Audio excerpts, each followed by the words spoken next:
ವೀಕ್ಷಕರೇ ನಮಸ್ಕಾರ, ಹೇಗಿದ್ದೀರಿ ವೀಕ್ಷಕರೇ? ನಾನು ನಿಮ್ಮ ರಾಘು ನಾಯ್ಕ್.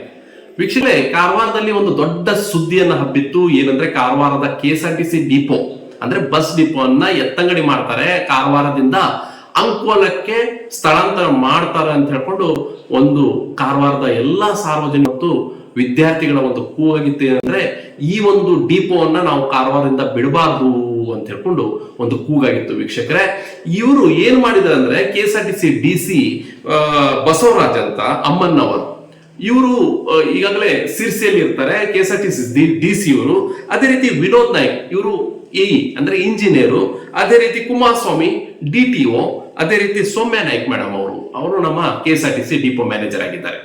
ಇವರೆಲ್ಲರೂ ಕೂಡ್ಕೊಂಡು ಕಾರವಾರದ ಡಿಪೋ ಅನ್ನ ಅಂಕೋಲಕ್ಕೆ ಸ್ಥಳಾಂತರ ಮಾಡಬೇಕು ಅಂತ ಹೇಳ್ಕೊಂಡು ಒಂದು ಎಲ್ಲಾ ರೂಪರೇಷೆಗಳನ್ನ ತಯಾರು ಮಾಡಿದ್ರು. ವೀಕ್ಷಕರೇ, ಅಂಕೋಲದಲ್ಲಿ ಇರುವಂತಹ ಡಿಪೋ ಅನ್ನ ಸ್ವಲ್ಪ ಡೆಕೋರೇಷನ್ ಮಾಡಿಕೊಂಡು ಇದ್ರ ಕಾರವಾರದ 8 ರಿಂದ 10 ಬಸ್ ಅನ್ನ ಕೂಡ ಅಲ್ಲಿ ಕಳಿಸಿದ್ರು. ವೀಕ್ಷಕರೇ, ಅಂದ್ರೆ ಇಲ್ಲಿಂದ ನಾವು ಕಾರವಾರದಿಂದ ಇದನ್ನ ಡಿಪೋ ಅನ್ನ ತೆಗೆದು ಕೇವಲ 6-7 ತಿಂಗಳ ಮಟ್ಟಿಗಷ್ಟೇ ನಾವು ಕಾರವಾರದಿಂದ ಅಂಕೋಲಕ್ಕೆ ನಾವು ಶಿಫ್ಟ್ ಮಾಡ್ತಾ ಇದ್ದೇವೆ. ನಂತರ ಮತ್ತೆ ನಾವು ಕಾರವಾರಕ್ಕೆ ಒಂದು ಅಂದ್ರೆ 4 ಕೋಟಿಯ ಅಂತಸ್ತು ಆಗ್ತಾ ಇದೆ, ಅಂದ್ರೆ ಬಿಲ್ಡಿಂಗ್ ಆಗ್ತಾ ಇದೆ, KSRTC ಡಿಪೋ ಆಗ್ತಾ ಇದೆ ಹೊಸದೊಂದು. ಆ ಕಟ್ಟಡ ಆದ್ಮೇಲೆ ಮತ್ತೆ ನಾವು ಇಲ್ಲಿ ರಿಟರ್ನ್ ಬರ್ತೇವೆ. KSRTC ಡಿಪೋ ಅಂಕೋಲದಲ್ಲಿ ಇದ್ದಂತ ಡಿಪೋ ಅನ್ನ ನಾವು ಮತ್ತೆ ಮರಳಿ ತರ್ತೇವೆ ಅಂತ ಹೇಳ್ಕೊಂಡು ಇವ್ರದೆಲ್ಲ ಒಂದು ಎಲ್ಲಾ ಕಾಗದ ಪತ್ರವನ್ನ ಮತ್ತೆ ಅಕೌಂಟ್ಸ್ ಏನಿದೆ ಅಲ್ಲ ಅದೆಲ್ಲನ್ನ ಒಂದು ರೆಡಿ ಮಾಡ್ಕೊಂಡು ಟೇಬಲ್ ಬಿಬ್ಬಲ್ ಎಲ್ಲ ಕೂಡ ರೆಡಿ ಮಾಡ್ಕೊಂಡು ಇಟ್ಟಿದ್ರು. ವೀಕ್ಷಕರು, ಕಾರವಾರದಲ್ಲಿ ಸಿಕ್ಕಾಪಟ್ಟೆ ಮಳೆ ಬಂತು. ವೀಕ್ಷಕರು, ಈ ಸಲ ಮಳೆದಿಂದ ಎಲ್ಲರ ಮನೆಯಲ್ಲೂ ಕೂಡ 30% ಮನೆಯಲ್ಲಿ ನೀರು ಹೋಗಿದೆ. ವೀಕ್ಷಕರೇ, ಕಾರವಾರದಲ್ಲಿ ಎಷ್ಟೋ ಕಚೇರಿಗಳಲ್ಲೂ ಕೂಡ ನೀರು ಹೋಗಿದೆ, ಸಿವಿಲ್ ಆಸ್ಪತ್ರೆಗೆ ಕೂಡ ನೀರು ಹೋಗಿದೆ. ಅಂದ್ರೆ ಇವೆಲ್ಲ ನೀರು ಹೋದ್ರೆ, ಈಗ ಸಿವಿಲ್ ಹಾಸ್ಪಿಟಲ್ ನೀರು ಹೋಯ್ತು ಅಂದ್ರೆ ಸಿವಿಲ್ ಹಾಸ್ಪಿಟಲ್ ಕೂಡ ಚೇಂಜ್ ಮಾಡ್ಲಿಕ್ಕೆ ಆಗತ್ತಾ ವೀಕ್ಷಕರೇ? ಅದೇ ರೀತಿ ಕಚೇರಿಯಲ್ಲಿ ಕೂಡ ಹೋಗಿದೆ, ಕಾರವಾರದ ಒಳ್ಳೆ ಕಚೇರಿಯಲ್ಲಿ ಕೂಡ ಹೋಗಿದೆ. ಅವರು ಕೂಡ ಕಚೇರಿಯನ್ನು ಸ್ಥಳಾಂತರ ಮಾಡ್ಬೇಕಾ? ಮನೆಯಲ್ಲಿ ಕೂಡ 30 ರಿಂದ 35% ಮನೆಯಲ್ಲಿ ಕೂಡ ನೀರು ಬಂದಿತ್ತು ಮಳೆಯಲ್ಲಿ, ಅದು ಕೂಡ ಮನೆಯನ್ನ ಚೇಂಜ್ ಮಾಡ್ಲಿಕ್ಕೆ ಆಗತ್ತಾ ವೀಕ್ಷಕರೇ? ಇವ್ರು ಏನ್ ಮಾಡಿದ್ರು, ಕಾರವಾರದಲ್ಲಿ ಡಿಪೋದಲ್ಲಿ ನೀರ್ ಬರುತ್ತೆ, ಡೀಸೆಲ್ ದಲ್ಲಿ ಸೇರ್ತದೆ, ಮತ್ತೆ ಈ ಒಂದು ಇದರಲ್ಲಿ ಬಸ್ ಇಂಜಿನ್ ಕೂಡ ಹಾಳಾಗದೆ, ಬಸ್ ಡಿಪೋದಲ್ಲಿ ನಿಲ್ಲುವಂತಹ ಇಂಜಿನ್ ಮಟ್ಟದಲ್ಲಿ ನೀರು ಬರ್ತದೆ, ಇಂಜಿನ್ ಕೂಡ ಹಾಳಾಗತ್ತೆ, ರ್ಯಾಂಪ್ ಒಳಗಡೆ ಕೂಡ ನೀರು ಬರುತ್ತೆ ಅಂತ ಹೇಳ್ಕೊಂಡು ಇವರೆಲ್ಲ ಕೂಡ ಪ್ಲಾನ್ ಮಾಡ್ಕೊಂಡು ಇವರು ಎತ್ತಂಗಡಿ ಮಾಡೋದು ಅಂದ್ರೆ ಇಲ್ಲಿಂದ ಸ್ಥಳಾಂತರ ಮಾಡುವ ಅಂತ ಹೇಳ್ಕೊಂಡು ಪ್ಲಾನ್ ಮಾಡಿದ್ರು. ವೀಕ್ಷಕರ ನಾನು ಕಾಣಿಸ್ತಾ ಇದೆ ನಿಮ್ಗೆ ಇವತ್ತು ಏನಂದ್ರೆ ಇಲ್ಲಿಯ ಒಂದು ಎರಡು ಚರಂಡಿ ಇದೆ, ಗಟ್ರು. ಅಂದ್ರೆ ಡಿಪೋದಿಂದ ಡೈರೆಕ್ಟ್ ರೋಡಿಗೆ ಬರುತ್ತೆ ಅದು ಚರಂಡಿ. ಆ ಚರಂಡಿ ಇವರು 4 ವರ್ಷದಿಂದ ಯಾವುದೇ ರೀತಿಯ ಕ್ಲೀನ್ ಮಾಡ್ಲಿಲ್ಲ.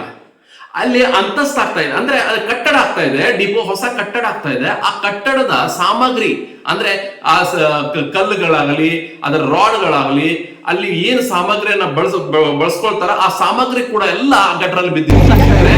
ಅದೇ ರೀತಿ ಬಾಟಲ್ಸ್, ಬಿಸ್ಲರಿ ಬಾಟಲ್ಸ್ ಮತ್ತೆ ಬೇರೆ ಬೇರೆ ರೀತಿಯ ಒಂದು ಬಾಟಲ್ಸ್ ಕೂಡ ಆ ಇದರಲ್ಲಿ ಗಟ್ಟರಲ್ಲಿ ಬಿದ್ದಿತ್ತು. ವೀಕ್ಷಕರೇ, ಆದ್ರೆ ನಂತರ ಏನಾಯ್ತಂದ್ರೆ ವೀಕ್ಷಕರೇ, ಈ ಒಂದು ವಿಷಯವನ್ನ ನಾವು ನಮ್ಮ ಸ್ಥಳೀಯ ಶಾಸಕರಾದ ಸತೀಶ್ ಸೈಲ್ ಅವರ ಮಟ್ಟಿಗೆ ನಾವು ಈ ವಿಷಯನ ತಿಳಿಸಲೇಬೇಕಂತ ಹೇಳ್ಕೊಂಡು ಎಲ್ಲ ಮಹಿಳೆಯರು, ಸಾರ್ವಜನಿಕರು ಮತ್ತೆ ವಿದ್ಯಾರ್ಥಿಗಳು ನನ್ನ ಬಳಿ ಬಂದರು. ವೀಕ್ಷಕರೇ, ಈ ಒಂದು ಡಿಪೋ ಅನ್ನ ನಾವಲ್ಲಿ ಶಿಫ್ಟ್ ಮಾಡಿದ್ರೆ, ಒಂದು 7-8 ತಿಂಗಳಿಗೆ ಶಿಫ್ಟ್ ಮಾಡಿದ್ರೆ, ಶಿಫ್ಟ್ ಮಾಡ್ಲಿಕ್ಕೆ ಹೋಗಬೇಡಿ, ಗಟ್ರನ್ನ ಕ್ಲೀನ್ ಮಾಡಿ.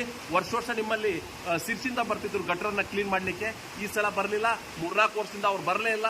ಅದಕ್ಕಾಗಿ ಗಟ್ರು ಹಾಳು ಬಿದ್ದು ಹೋಗಿದೆ. ಹೊಸ ಕಡ್ಡಿಗಳನ್ನ ಕ್ಲೀನ್ ಮಾಡಿದ್ರೆ ನಿಮ್ದು ಇದು ಪ್ರಾಬ್ಲಮ್ ಸಾಲ್ವ್ ಆಗತ್ತೆ ಅಂತ ಹೇಳಿ ಮೊನ್ನೆ ಸತೀಶ್ ಸೈಲ್ ಅವರಿಗೆ ಫೋನ್ ಮಾಡಿದೆ. ವೀಕ್ಷಕರೇ, ಸತೀಶ್ ಸೈಲ್ ಅವರು ಬೆಂಗಳೂರದಲ್ಲಿದ್ರು. ಖಂಡಿತವಾಗಿ ನಾನು ಕಾರವಾರದ ಡಿಪೋ ಅನ್ನು ಯಾವುದೇ ರೀತಿಯಲ್ಲಿ ಅಡಗಿಸ್ಲಿಕ್ಕೆ ನಾನು ಬಿಡಲ್ಲ, ಮತ್ತೆ ಅಂಕೋಲಕ್ಕೆ ನಾನು ಶಿಫ್ಟ್ ಮಾಡ್ಲಿಕ್ಕೆ ಕೊಡಲ್ಲ ಅಂತ ಹೇಳ್ಕೊಂಡು ಖಂಡಿತವಾಗಲು ವೀಕ್ಷಕರೇ ಶಾಸಕರು ಹೇಳಿದ್ರು. ನಮ್ಗೆ ಅವಾಗ ತೃಪ್ತಿ ಆಯ್ತು, ಕಾರವಾರ ಜನರಿಗೆ ಎಲ್ಲರಿಗೂ ತೃಪ್ತಿ ಬಿಡುವಂತಾಯ್ತು. ಯಾಕಂದ್ರೆ ಶಾಸಕರು ಹೇಳಿದ ಮಾತನ್ನ ಯಾವಾಗಲೂ ತಪ್ಪಲಿಲ್ಲ. ವೀಕ್ಷಕರೇ, ಸಡನ್ಲಿ ಏನಾಯ್ತಂದ್ರೆ ವೀಕ್ಷಕರೇ, ಶಾಸಕರು ಬಂದೇ ಬಿಟ್ರು. ನೋಡಿ, ನಾನು ವಿಡಿಯೋದಲ್ಲಿ ಕಾಣಿಸ್ತಾ ಇದ್ದೇನೆ, ಶಾಸಕರು ಬಂದೇ ಬಿಟ್ರು. ಮಂಗಳವಾರ ಬೆಂಗಳೂರಿಂದ ಡೈರೆಕ್ಟ್ ಅವರು ಕಾರವಾರ ಡಿಪೋಗೆ ಬಂದಿದ್ದಾರೆ. ವೀಕ್ಷಕರೇ, ಡಿಪೋಗೆ ಬರಬೇಕಾದ್ರೆ ಸಿಎಂಸಿ ಕಮಿಷನರ್ ಅವರಿಗೆ ತಗೊಂಡ್ಬಂದಿದ್ದಾರೆ, ತಹಶೀಲ್ದಾರ್ ಅವರಿಗೆ ತಗೊಂಡ್ಬಂದಿದ್ದಾರೆ, ಸಂಬಂಧಪಟ್ಟ ಇಲಾಖೆಯ ಅಧಿಕಾರಿಗಳನ್ನ ತಗೊಂಡ್ ಬಂದಿದ್ದಾರೆ. ವೀಕ್ಷಕರೇ, ನಾನು ಕಾಣಿಸ್ತಾ ಇದ್ದೇನೆ ವಿಡಿಯೋದಲ್ಲಿ, ನೀವು ನೋಡಿ ವೀಕ್ಷಕರೇ. ಅಂದ್ರೆ ಅವರು ಈ DC ಮತ್ತೆ ಈ ಇಂಜಿನಿಯರ್ ಅನ್ನ ಬಹಳಷ್ಟು ತರಾಟೆಗೆ ತಗೊಂಡವರು ವೀಕ್ಷಕರವರು. ಯಾಕಂದ್ರೆ ನಿಮ್ಮಲ್ಲಿ ಇರುವ ಚರಂಡಿಯನ್ನ ನೀವು ಯಾವುದೇ ರೀತಿ ನೋಡಿ, ಚರಂಡಿ ನಾನು ಕಾಣಿಸ್ತಾ ಇದ್ದೇನೆ ನೋಡಿ, ಚರಂಡಿಯಲ್ಲಿ ಎಷ್ಟು 4 ಫೂಟ್ ಚರಂಡಿ ಇದೆ ವೀಕ್ಷಕರೇ, 4 ಫೂಟ್ ಅನ್ನ ತುಂಬ ಹಾಕಿದ್ದಾರೆ ಇವರು. ಅಂದ್ರೆ ಯಾವುದೇ ರೀತಿಯ ಕ್ಲೀನ್ ಮಾಡ್ಲಿಲ್ಲ, ತುಂಬೋಗಿದೆ, ತುಂಬ ತುಳುಕೋಗಿದೆ. ಅಲ್ಲಿ ಮರನ್ನ ಕಟ್ ಮಾಡಿದ ಗಿಡಗಳು, ಮರಗಳ ಎಲ್ಲ ಟೊಂಗೆಗಳು ಕೂಡ ಆ ಗಟ್ಟರಲ್ಲಿ ಬಿದ್ದಿದ್ದಾರೆ ವೀಕ್ಷಕರೇ. ನೀರು ಹೇಗೆ ಹೋಗ್ಬೇಕು ಹೇಳಿ ಗಟ್ಟರಲ್ಲಿ ವೀಕ್ಷಕರೇ? ಈ ಗಟ್ಟರಿಂದ ತುಂಬಿದಂತಹ ನೀರು ಬಸ್ ಡಿಪೋ ಒಳಗೆ ಬಂದ್ಕೊಂಡು ರ್ಯಾಂಪ್ ಒಳಗೆ ಬರ್ತದೆ, ಅದ ನಂತರ ಡೀಸೆಲ್ಗೂ ಕೂಡ ಮಿಶ್ರಣ ಆಗತ್ತೆ. ಅದರಿಂದನೇ ಈ ಒಂದೇ ಸೊಲ್ಯೂಷನ್ ಇತ್ತು. ನಮ್ಮ ಶಾಸಕರಿಗೂ ಗೊತ್ತೈತಿ. ಈಗ ನೋಡಿ, ಶಾಸಕರು ನೋಡ್ತಾ ಇದ್ದಾರೆ ಈ ಒಂದು ಚರಂಡಿಯನ್ನ, ನಗರಸಭೆ ಕಮಿಷನರ್ ಹೇಳ್ಕೊಂಡು ಚರಂಡಿಯನ್ನ JCB ತರಿಸಿದ್ರು ವೀಕ್ಷಕರೇ. ಸ್ಪಾಟಿಂಗ್ JCB ತಂದ್ರು. ನೋಡಿದ್ರೆ ಆ ಗಟ್ರ ನೀರನ್ನ ಚರಂಡಿಯಲ್ಲಿ ಎಷ್ಟೋ ಹುಳ ಕ್ರಿಮಿಕೀಟಗಳಿವೆ, ಆ ವಾಸನೆ ತಗೊಂಡ್ರು ಕೂಡ ನಮ್ಗೆ ರೋಗ ಹರಡುತ್ತೆ ಅಂತ ಹೇಳ್ಕೊಂಡು ಶಾಸಕರು ಕೂಡ ಅಲ್ಲಿಯ ಈ ಡಿಪೋ ಮ್ಯಾನೇಜರ್ ಕೂಡ ಹೇಳಿದ್ರು ವೀಕ್ಷಕರೇ. ಅಂದ್ರೆ ಇಲ್ಲಿ ನೋಡಿ, ನಾನು ಹೇಳ್ತಾ ಇರೋ ಕೋಕಣಿಯಲ್ಲಿ ಒಂದಿದೆ ವೀಕ್ಷಕರೇ, ಅಂದ್ರೆ ಅಂದ್ರೆ ನಾಚು ಕಣದಲ್ಲ ಅಂಗಣ ವಾಕಡೆ ಅಂತ. ಅಂದ್ರೆ ಕುಣಿಲಿ ಒಂದಿದೆ, ನಾಚು ಕಣದಲ್ಲ ಅಂಗಣ ವಾಕಡೆ ಅಂತ ಹೇಳ್ತಾರೆ ವೀಕ್ಷಕರೇ. ಅಂದ್ರೆ ಕುಣಿಲಿಕ್ಕೆ ಬರಲಿಲ್ಲ ಅಂದ್ರೆ ಈ ಅಂಗಣನೇ ಹಾಳಾಗಿದೆ ಅಂತ ಹೇಳ್ಕೊಂಡು ಅರ್ಥ ಅದು. ಅಂದ್ರೆ ಇವರು ಡಿಪೋದಲ್ಲಿ ಗಟ್ರೆ ಕ್ಲೀನ್ ಆಗ್ಲಿಲ್ಲ ಅಂದ್ರೆ, ಇವರು ಕ್ಲೀನ್ ಮಾಡ್ಲಿಲ್ಲ, ಆ ನೀರು ಕೂಡ ಗಟ್ರ ಕ್ಲೀನ್ ಮಾಡ್ಲಿಲ್ಲ ಅಂದ್ರೆ ಆ ನೀರು ಎಲ್ಲಿ ಹೋಗುದು ವೀಕ್ಷಕರು? ನೋಡಿ, ಈಗ ನಾನು ವಿಡಿಯೋದಲ್ಲಿ ಕಾಣ್ತಾ ಇದ್ದೇನೆ, ಎಷ್ಟು ನೀರು ಅಲ್ಲಿ ನಿಲ್ಲಿಕ್ಕೆ ಕಾರಣ ಇದು ಗಟ್ರ ಕ್ಲೀನ್ ಇಲ್ಲ ಇವ್ರದ್ದು.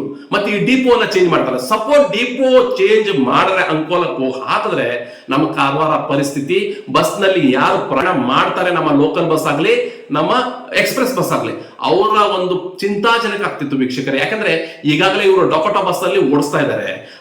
ಈಗ ಬೆಳಿಗ್ಗೆ 6 ಗಂಟೆಗೆ ಸ್ಟಾರ್ಟ್ ಆಗುತ್ತೆ ವೀಕ್ಷಕರೇ, ಲೋಕಲ್ ಬಸ್ ಮತ್ತೆ ಎಕ್ಸ್ಪ್ರೆಸ್ ಬಸ್ 6 ಗಂಟೆಗೆ ಸ್ಟಾರ್ಟ್ ಆಗುತ್ತೆ. ಅಂದ್ರೆ ಇವ್ರು 4 ಗಂಟೆಗೆ ನಾವು ಅಲ್ಲಿಂದ ಬಸ್ ಕಳಿಸ್ಬೇಕು. ಇವರು ಸಪೋಸ್ ಒಂದು ಮಳೆ ಗಾಳಿಯಿಂದ ಅಲ್ಲಿ ಗುಡ್ಡ ಕುಸಿ IRB ನೋಡಿದ್ರಿ ನೀವು, IRB ರಸ್ತೆ ಇನ್ನೂ ಕೂಡ ವಿಫಲ ಆಗಿದ್ದಾರೆ. ಅವರು ಸರಿಯಾದ ರಸ್ತೆ ಇನ್ನೂ ಕೂಡ ಮಾಡ್ಲಿಲ್ಲ ಅವ್ರು ವೀಕ್ಷಕರೇ. ಗುಡ್ಡ ಕೂಡ ಕುಸಿತಾ ಇರ್ತದೆ. ಈಗ ನೋಡಿ ವೀಕ್ಷಕರೇ, ಟನಲ್ ಕೂಡ ಮಾಡಿದ್ರು, ಆ ಟನಲ್ ಕೂಡ ಗುಡ್ಡ ಕುಸಿದಿದೆ. ಒಂದ್ ಸೈಡ್ ಬಂದ ಕೂಡ ಮಾಡಿದ್ರು ಇವರು. ಈ ರೀತಿ ಆಗ್ತಾ ಇದ್ದಾಗ ಇವರು ತಮ್ಮ ತಪ್ಪು ಹೇಳ್ದೇನೆ ಇವರು ಅಂಕೋಲಕ್ಕೆ ಶಿಫ್ಟ್ ಮಾಡಿ ನಮ್ಮ ಕಾರವಾರ ಜನತೆಗೆ ಮತ್ತೆ ಅಷ್ಟೇ ಅಲ್ಲದೆ ವಿದ್ಯಾರ್ಥಿಗಳು ಕೂಡ ಇವರು ಕಾಲಿಗೆ ಒಂದು ಕೊಡ್ಲಿನ ಹೊಡಿತಿದ್ರು ವೀಕ್ಷಕರು. ಇವರು ಖಂಡಿತವಾಗ್ಲೂ ಹೊಡಿತಿದ್ರು. ಯಾಕಂದ್ರೆ ಮಳೆಗಾಲದಲ್ಲಿ ಡಿಪೆಂಡ್ ಅಪಾನ್ ಬಸ್ ಅಲ್ಲೇ ಇರ್ತಾರೆ. ಯಾಕಂದ್ರೆ ಯಾರು ಕೂಡ ಬೈಕ್ ಸ್ಕಿಟ್ ಆಗುತ್ತೆ ಅಂತ ಹೇಳ್ಕೊಂಡು ಬೈಕ್ ಅಲ್ಲಿ ಯಾರು ಬರುದಿಲ್ಲ, ಸೈಕಲ್ ತಗೊಂಡು ಬರುದಿಲ್ಲ ವೀಕ್ಷಕರೇ. ಯಾಕಂದ್ರೆ ರೈನ್ ಕೋಟ್ ಹಾಕ್ಬೇಕು, ಅದು ಹಾಕ್ಬೇಕು, ಛತ್ರಿ ಇರ್ಬೇಕು, ಛತ್ರಿಯಲ್ಲಿ ಕೂಡ ಗಾಳಿ ಬರ್ತದೆ, ಛತ್ರಿ ಸರಿಯಾಗಿ ಬೈಕ್ ಅಲ್ಲಿ ಓಡಿಸ್ಲಿಕ್ಕೂ ಆಗೋದಿಲ್ಲ ಅಂತ ಹೇಳ್ಕೊಂಡು ಎಲ್ಲರೂ ಕೂಡ ಬಸ್ ಅಲ್ಲೇ ಬರೋರೆ. 90% ಜನ ಬಸ್ ಅಲ್ಲೇ ಮಳೆಗಾಲದಲ್ಲಿ ಪ್ರಯಾಣ ಮಾಡೋದು ವೀಕ್ಷಕರೇ. ಇವರು ಮಳೆಗಾಲದಲ್ಲಿ ಈ ರೀತಿ ಮಾಡಿದ್ರೆ ಇವ್ರ ಪ್ಲಾನೇ ಮತ್ತೆ ಬೇರೆ ಇತ್ತಂತೆ. ಮುಡುಗೋಡದಲ್ಲಿ ಹೊಸ ಬಸ್ ಡಿಪೋ ಆಗ್ತಾ ಇದೆ. ಅಂಕೋಲ ಡಿಪೋ ಆಗಿತ್ತ, ಅಂಕೋಲಕ್ಕೆ ಶಿಫ್ಟ್ ಮಾಡಿದಂತಹ ಡಿಪೋ ಕೂಡ ಇವರು ಮುಡುಗೋಡು ಶಿಫ್ಟ್ ಮಾಡೋದು ಕೂಡ ಇವರೆಲ್ಲ ಪ್ಲಾನ್ ಮಾಡಿದ್ರು. ಅಂದ್ರೆ ಕಾರವಾರದಲ್ಲಿ ಯಾರು ಹೇಳೋರಿಲ್ಲ ಕೇಳೋರಿಲ್ಲ. ಶಾಸಕರಿಗೆ ಯಾವುದೇ ಕೂಡ ವಿಷಯನ ತಿಳಿಸದೆ ಇವರು ಎತ್ತಂಗಡಿ ಮಾಡ್ತಾ ಇದ್ರು ವೀಕ್ಷಕರೇ. ಶಾಸಕರು ಯಾವ ರೀತಿ ಅಧಿಕಾರನ ತರಾಟೆಗೆ ಕೊಂಡ್ಕೊಂಡು ಯಾವುದೇ ಕಾರಣಕ್ಕೂ ನಾನು ಕಾರವಾರ ಜನತೆಗೆ ಹಾನಿ ಮಾಡ್ಲಿಕ್ಕೆ ಕೊಡಲಿಲ್ಲ, ಈ ಡಿಪೋನ ನಾನು ಯಾವುದೇ ಕಾರಣಕ್ಕೂ ಅಂಕೋಲಕ್ಕೆ ಶಿಫ್ಟ್ ಮಾಡ್ಲಿಕ್ಕೆ ಕೊಡುದಿಲ್ಲ ಅಂದ್ರೆ ಖಡಾಖಂಡಿತವರು ಅವರು ಪತ್ರಿಕಾ ಮಿತ್ರರಿಗೆ ಮತ್ತೆ ಟಿವಿ ಮಾಧ್ಯಮ ಮೂಲಕನೇ ಹೇಳ್ಬಿಟ್ರು ವೀಕ್ಷಕರ. ಅದೇ ಸ್ಪಾಟ್ ಅಲ್ಲಿ ಹೇಳ್ಬಿಟ್ರು ವೀಕ್ಷಕರೇ. ನಿಜವಾಗ್ಲೂ ಎಲ್ಲರೂ ಕೂಡ ಸಾರ್ವಜನಿಕರು, ವಿದ್ಯಾರ್ಥಿಗಳು ಎಲ್ಲರೂ ಕೂಡ ಶಾಸಕರಿಗೆ ಅಭಿನಂದನೆಯನ್ನು ಸಲ್ಲಿಸ್ತಾ ಇದ್ದಾರೆ ವೀಕ್ಷಕರು ಈ ವಿಷಯಕ್ಕೆ. ಯಾಕಂದ್ರೆ ಇದು ಸ್ಪೋರ್ಟ್ ಅಲ್ಲಿ ಅವ್ರು ಹೇಳಿದ್ರು ಡೈರೆಕ್ಟ್, ನೋ, ಇದು ಡಿಪೋ ನಮ್ಮ ಕಾರವಾರ ಜನತೆಗೆ ಬೇಕು, ಯಾವುದೇ ಕಾರಣಕ್ಕೂ ನಾನು ಈ ಕಾರವಾರ ಡಿಪೋನ ಅಂಕೋಲಕ್ಕೆ ಸ್ಥಳಾಂತರ ಮಾಡ್ಲಿಕ್ಕೆ ಕೊಡುವುದೇ ಇಲ್ಲ ಅಂತ ಹೇಳ್ಕೊಂಡು DC ಅವರಿಗೆ ತರಾಟೆಗೆ ತಗೊಂಡ್ಕೊಟ್ರು ವೀಕ್ಷಕರೇ. ಈ ವಿಷಯದಿಂದ ವೀಕ್ಷಕರೇ ನಮ್ಮ ಏನಾಗಿದೆ ಅಂದ್ರೆ ವೀಕ್ಷಕರೇ, ಈಗ ಎಷ್ಟೋ ಜನರಿಗೆ ಹಾನಿ ಆಗಿತ್ತು ವೀಕ್ಷಕರೇ. ಸಪೋಸ್ ಇವರು ಅಂಕೋಲದಿಂದ ತಗೊಂಡು ಹೋದ್ರೆ ಎಷ್ಟೋ ಜನರಿಗೆ ಹಾನಿ ಆಗುತ್ತೆ. ಯಾಕಂದ್ರೆ ಇವರಲ್ಲಿ ಇರುವ ಯಾವುದೇ ಕೂಡ ಬಸ್ ಕೂಡ ಸರಿಯಾಗಿಲ್ಲ ಇವತ್ತು. ಯಾವುದೇ ಬಸ್ ಸರಿ ಇಲ್ಲ ಇವತ್ತು, ನಾನು ಹೇಳ್ತಾ ಇದ್ದೇನೆ. ಯಾಕಂದ್ರೆ ಇವತ್ತು ನೋಡಿ ಪಾಪ ಸುಂಕೇರಿ ಹೋಗೋ ಬಸ್ ಆಗ್ಲಿ, ಕಡವಾಡ ಹೋಗೋ ಬಸ್ ಆಗ್ಲಿ, ಮಾಜಾಳಿ ಮುಡಿಗೆರೆ ಹೋಗೋ ಬಸ್ ಆಗ್ಲಿ, ಲೋಕಲ್ ಬಸ್ ಅಂತ ಹೇಳ್ತಾ ಇದ್ದೇನೆ ನಾನು, ಹಳಗ ಉಳ್ದಾಗಿ ಹಣ್ಕೊಂಡು ಬಿಣ್ಕೊಂಡು ಕೈಗೆ ಹಾಕದ್ರಾಗಿ ಯಾವುದೇ ಸರಿಯಾಗಿ ವೇಳೆಯಲ್ಲಿ ಇವ್ರು ಬಸ್ ಬಿಡ್ತಾ ಇಲ್ಲ. ಮತ್ತೆ ಅಂಕೋಲ ಡಿಪೋ ಮಾಡ್ಕೊಂಡು ಯಾವ ರೀತಿ ಇವ್ರು ಬಸ್ ಬಿಡ್ತಿದ್ರು ವೀಕ್ಷಕರೇ? ಎಷ್ಟೋ ಜನರಿಗೆ ತ್ರಾಸಲ್ಲಿ ಹಾಕ್ತಿದ್ರು ಪಾಪ. ಆಮೇಲೆ ಹೋರಾಟ ಆಗ್ತಿತ್ತು, ಮತ್ತೆ ಶಾಸಕರ ಪಾಪ ಪ್ರವೇಶ ಮಾಡಬೇಕಿತ್ತು. ಆದ್ರೆ ಶಾಸಕರು ಮಾಡಿದಂತಹ ಒಂದು ಏನು ನಿರ್ಧಾರ ತಗೊಂಡಿದಾರಲ್ಲ, ಅದು ನಿಜವಾಗಲೂ ಶ್ಲಾಘನೀಯ ವೀಕ್ಷಕರೇ. ಅವ್ರೆಲ್ಲರಿಗೂ ಕೂಡ ನಾನು ಎಲ್ಲರ ಪರವಾಗಿ ನಾನು ಶಾಸಕರಿಗೆ ಅಭಿನಂದನೆ ಸಲ್ಲಿಸಲೇಬೇಕಾಗುತ್ತೆ ವೀಕ್ಷಕರೇ. ಮತ್ತೆ ಈ ಒಂದು ಡಿಪೋ ಕಾರವಾರಕ್ಕೆ ಉಳಿಸಿದಂತಹ ನಮ್ಮ ಶಾಸಕರು ನಿಜವಾಗಲೂ ಈ ಒಂದು ವಿಷಯಕ್ಕೆ ಹೀರೋ ಆಗ್ಬಿಟ್ಟಿದ್ದಾರೆ ವೀಕ್ಷಕರೇ. Thank you. ಇಲ್ಲಿ ಎಲ್ಲ ಕಾರವಾರದಲ್ಲಿ ಇಡೀ ನಮ್ಮ ಜಿಲ್ಲೆಗೆ ಅದು ಸಮಸ್ಯೆ. ಮೇಡಮ್ 74ನಿಂದ ಕಟ್ಟಿದ್ದನ್ನು 50 ಇಯರ್ಸ್ ಆಯಿತು. ಹೌದಾ? 51 ಇಯರ್ಸ್ ನಾವು ಬಂದು ಏನಾದರೂ ಅದಕ್ಕೊಂದು ರೂಪುರೇಷೆ ಕೊಡ್ತಾ ಇದ್ದೇವೆ. ಹಾಂ,